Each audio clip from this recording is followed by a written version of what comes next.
Lafim-baovao afa tanteraka kosa indray ny volana septambra ho avy zao no irosa ao anatin'ny fivorimben'ny firenena mikambana ny voakasika izany.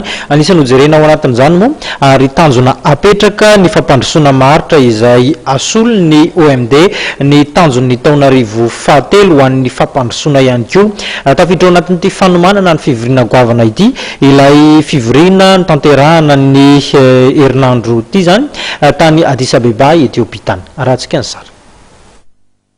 Ny tanterahana tany Addis Abeba ny 13 hatramin'ny 14 Jolay 2024 teo ny fivoriana momba ny famatsim-bola ho amin'ny fampandrosoana. Fivoriana izay nandraisana ny firenena 13 ao anatin'ny firenena mikambana ary manana solotena tao anatin'izany Madagasikara.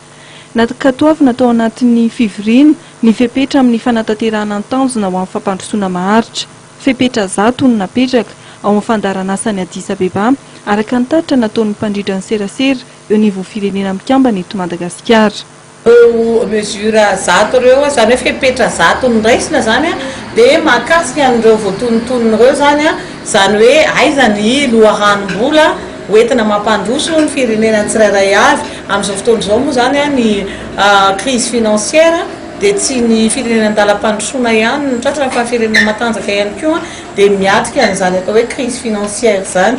Dia voaresaka ao ny fampiasana teknôlôjia, ny resaka fikarohana, ny resaka fitondrana zava-baovao, ny resaka fifanakalozana ara-barotra.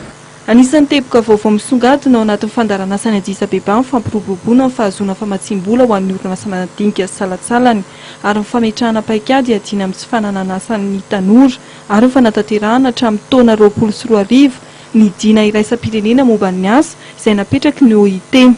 Manoloana ny fiovaovan'ny toetrandro, isan'ny famatsim-bola manokana ho an'ny firenena andalam-pandrosoana mahazatra tratra $100 miliarda isan-taona hatramin'ny 2024.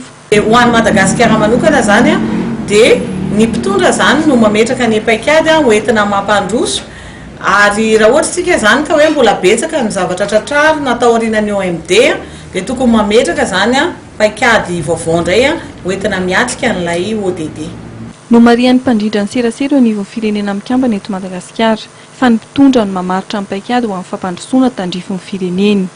Ny fivorimben'ny firenena mikambana izay ho totsaina amin'ny volana septambra izao any États-Unis no andoniana sy ankatoavana amin'ny paikady voafaritra ao anatin'ny tanjon'ny fampandrosoana maharitra izay atao hatramin'ny taona 2024.